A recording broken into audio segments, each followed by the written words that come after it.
When people think of Gloucestershire, England, the first thing that usually springs to mind is 25 Cromwell Street.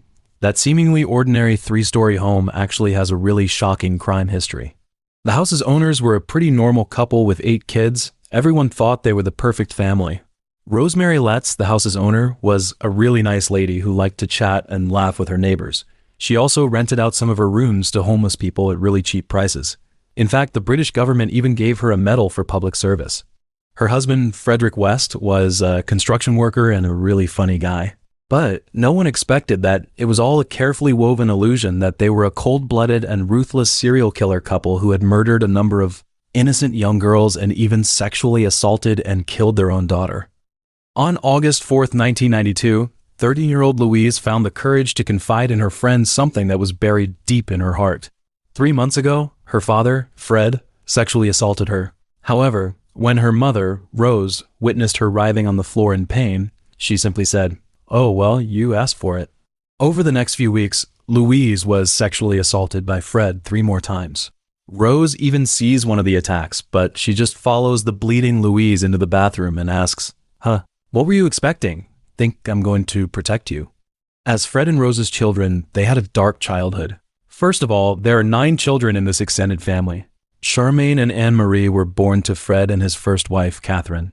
Heather, May, Stephen, and Luciana were born to Fred and Rose. Tara, Louise, and Rosemary Jr. were born to Rose and her Johns. When these children reach the age of 7, they have to do many daily chores. They were also not allowed to socialize unless their parents are present. If they break the house rules, they are subjected to severe corporal punishment, abuse, and beatings. Fred and Rose don't attack the child's hands and face and expose parts of the body outside of their clothing, in which case their abuse of the child would not be discovered by anyone else. For example, once, when Stephen was mopping the kitchen floor with a cloth, Rose accidentally stepped on a bucket of dirty water, and angrily, she picked up a porcelain bowl and smashed it directly on Stephen's head and kicked him repeatedly in the chest while shouting, "You did it on purpose, you little piggy." Another time, Rose was so angry about the missing kitchen utensils that she just grabbed the kitchen knife and repeatedly left minor scrapes on May's chest until May's chest was covered in minor stab wounds, even though the little girl kept screaming, no, mommy," as Stephen and Heather stood right next to each other, sobbing helplessly. Hearing Louise tell the shocking secret, the friend relayed it to her mother and asked her to anonymously notify the police. Upon receiving the call, the police quickly launched an investigation, and instead of going straight to uncovering this evil crime, they applied for a search warrant on the grounds of investigating a burglary and raided Fred's house. At that time, the investigators smelled a putrid odor as soon as they entered the house, and after a careful search, they found that the house contained not only a large number of sexual abuse tools and pornographic videotapes, but also some blood-stained clothes and knives. The next day, the police placed Louise and her siblings in a foster home where medical reports on the children showed signs of physical and sexual abuse. Then, after patient questioning and enlightenment by a psychiatrist, these kids let their guard down and told a creepy family joke. Their father used to say that if they told anyone about what was going on in the house, they would be buried under the deck, like their sister Heather. In fact, Heather disappeared in 1987, and not only did Fred and Rose not seek police help, but instead they told their children and neighbors that she had run off with a lesbian. So hearing this, the experienced officer realizes that something bad has most likely happened to Heather, who has been missing for years, and that this joke is most likely the brutal truth that Fred and Rose are using to terrorize the children. To get to the bottom of it, they launched a full investigation which, based on the injuries on the children's body, led to Fred being charged with 3 counts of rape and 1 count of anal intercourse, with Rose as his accomplice, and she was also charged with child abuse, inciting her husband to have sex with their daughters, and obstructing a police officer in a case. Police also questioned the couple about Heather's whereabouts, to which Fred replied that Heather was still alive and had begun to support herself through prostitution. Rose initially stated that she did not know Heather's whereabouts, but then changed her story, alleging that Heather had left the house at her urging because Heather was a lesbian and she was afraid that she would change the sexual orientation of her other siblings. Police were contacted by Anne-Marie, who provided a full statement detailing her experiences as a child. claiming that as a child she suffered physical and emotional abuse and sexual abuse at the hands of her father and stepmother, and agreed to testify against her parents at the ensuing trial. She also reveals something about how she has been trying to track down her biological mother and Charmaine and Heather's location for several years now, but without success. Anne-Marie's husband also explained that Heather had confided in him how unhappy she had been prior to her disappearance and her desire to leave the home, and that although Heather did not disclose the details of any sexual abuse she had suffered, when he was about to confront Fred and Rose, Heather dissuaded him, claiming, for Christ's sake, not to do it because they're going to kill us. On June 7, 1993, the trial began, and Anna-Marie and Louise refused to testify in court, so the case against the couple failed, and the police were initially taken aback before they realized that the children were subjected to unspeakable mind control. Because Louise only wished to return to her family, Anna-Marie stated that she chose to withdraw her statement because she noticed that her siblings were in so much pain, although she did confide one more thing, that her sister, Charmaine, and her mother had strangely disappeared back in 1971. Although Fred and Rose were acquitted, however, the police discovered that Charmaine and Catherine, both of whom had disappeared in 1971, had never had a missing persons report filed on either of them by Fred. And furthermore, were so convinced that Heather was dead that on February 23, 1994, they once again applied for a search warrant for the purpose of locating the Heather's remains. In order not to miss any traces, they called in excavators and detectors, carefully rummaged through every inch of the garden, and finally, after hours of digging, the time came to the early hours of the morning, when one of the officers found a piece of plastic sheeting that had rotted and discolored. They carefully peel back the plastic sheeting and find a plastic bag wrapped around the woman's remains. Meanwhile, Fred, who has watched the police keep digging, collapses to the ground in surprise. Then he finds Stephen and says, "Take care of yourself, take care of your mom, and sell the house because I've done a really bad thing." After matching dental records, the remains were those of Heather, who was 16 years old at the time of her disappearance, and police also found a piece of clothesline used for tying in a plastic bag, which was enough to prove that she was not missing, not an accidental death, but a brutal murder. On February 25th, Fred formally admitted to police that he had killed his daughter, albeit by manslaughter. He admitted that in a fit of rage, he strangled Heather and then dismembered her body in a first-floor bathroom with a serrated knife he usually used to cut frozen slabs of meat. During this time, Fred insists that his wife Rose knows nothing about the incident. Meanwhile, Stephen and May receive the news that their father has confessed to the murders. Stephen straightaway collapses to the floor, sobbing continuously, while May goes into shock before stammering that her father didn't kill her sister. On the evening of February 26th, Fred was formally charged with killing his daughter. In addition, police unearthed another thigh bone at the scene, whereupon he once again admitted that he had killed two other people, one victim named Shirley Robinson, who was his former tenant and was murdered by him in 1978, and the other victim, whom Fred referred to as Shirley's partner, but her true identity is not known. Because 3 remains were found, the police further suspected that more than 3 people were buried in the house, and they decided to search the entire house. However, on March 4th, Fred wrote a note in which he wrote, "I, Frederick West, authorize my attorney to notify the police that I wish to confess to approximately 9 additional murders, including Catherine, Charmaine, Linda Goff, and others." When questioned further about his story, he calmly stated that he had the remains of 5 people buried in his cellar and another under the bathroom on the first floor, explaining that most of these victims were hitchhikers or girls he had found at bus stops in the 1970s. Although he has always claimed that his wife knew nothing about any of the murders, but investigators don't think so. On April 20th, 1994, they arrested Rose and questioned Rose rigorously about the murders of Heather and Linda Goff. However, she simply said, "I am innocent." Then Fred and Rose were jointly charged with 5 counts of murder, and they too were transferred to prison. The couple was brought to court on June 30th, 1994, at which point Fred was charged with 12 murders and Rose was charged with 9 murders, the first time the couple had seen each other since their arrests. Hearing the judge's accusations against them, Fred moved closer to his wife, and he tried to place his hand gently on her shoulder. However, Rose simply ignored her husband's presence. Just days later, Rose tries to point the finger of guilt at Fred for everything, playing the role of a grieving mother in a news story about the loss of her husband's daughter and stepdaughter. her claim that she was not involved in the murders, and her hatred of Fred. When Fred read the story, he simply retracted his earlier confession that his wife had no knowledge of the murders and instead accused his wife of being fully culpable for all of the murders. And after suffering his wife's betrayal, Fred committed suicide by asphyxiation on January 1st, 1995, in his cell. His suicide note said, "Rose, November 29th, 1994 is your birthday. You will reach 41 years old. You are still beautiful, still lovely. I love you. And we will always love each other. The most wonderful thing in my life was when I met you. Our love is special to me. So, my dear, keep your promises to me. You know what they are, where we gather together forever. Depends on you. I don't have a gift for you, but all I have is my life, and I will give it to you. Come to me, darling, when you are ready, and I will be waiting for you." On November 21st and 22nd, 1995, Rose was sentenced to life in prison, never to be paroled. This case shocked everyone as soon as it was released, and people were buzzing with speculation as to what had turned the couple into a pair of serial killers. Maybe the truth is that Fred and Rose are not inherently evil, and their cruelty and tyranny likely comes from their respective unfortunate childhood experiences.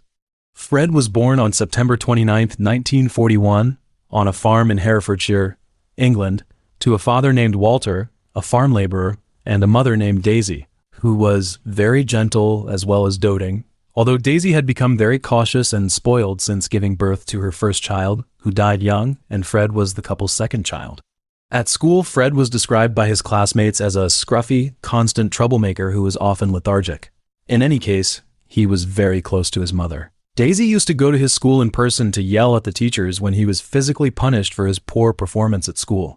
Although he could not read or write, Fred showed a talent for becoming a woodworker and for making works of art, and at the age of 15, Fred left school and became a farm laborer.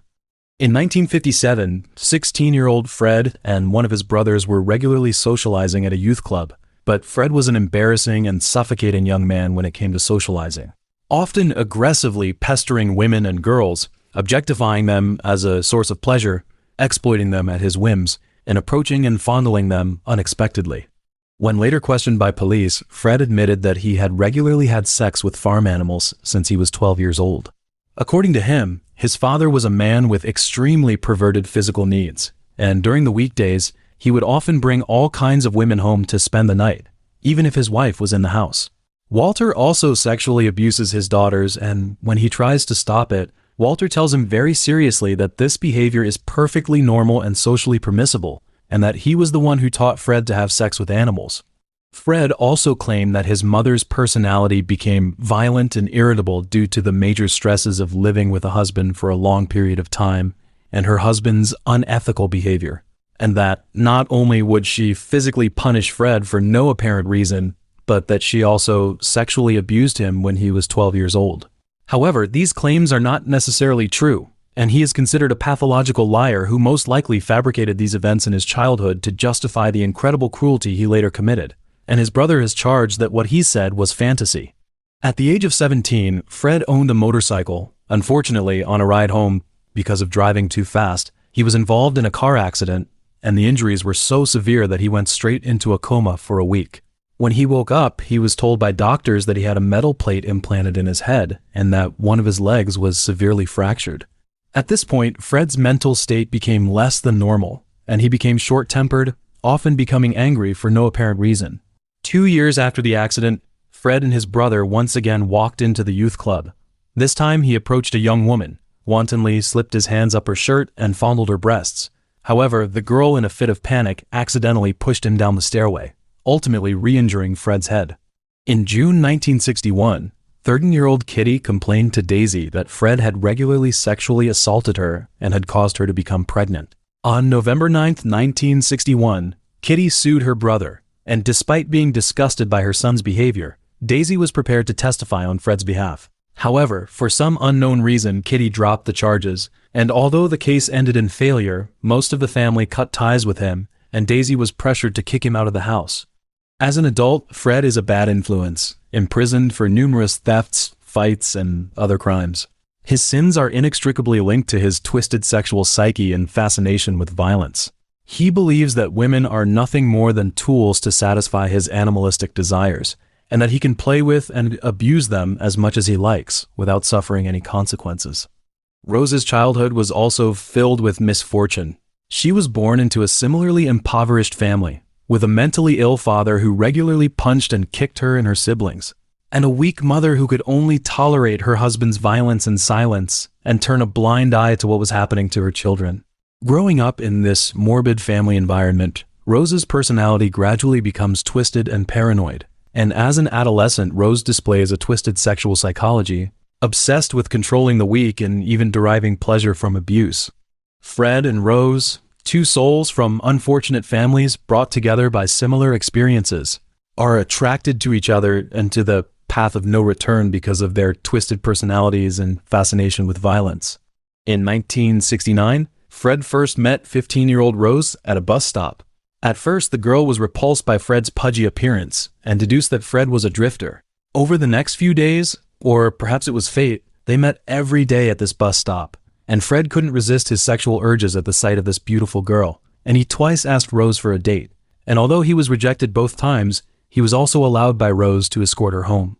During the chat, Fred tries to win the girl's sympathy by pointing out that he had a wonderful marriage with a beautiful wife and two lovely daughters. However, having such a wonderful life, his wife abandoned the family. Meanwhile, he learns that Rose works at the neighborhood bakery, and he understands that although Rose has never had a boyfriend, but she was an outgoing, promiscuous girl.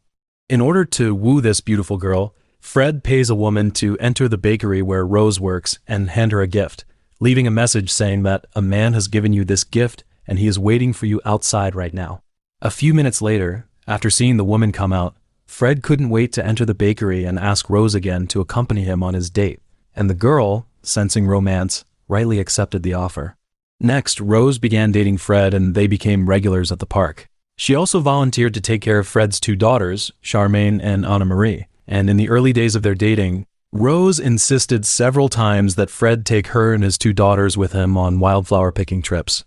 Weeks later, because Fred agrees to give her enough money, Rose quits her job at the bakery and she begins volunteering to be a nanny for Fred's two daughters.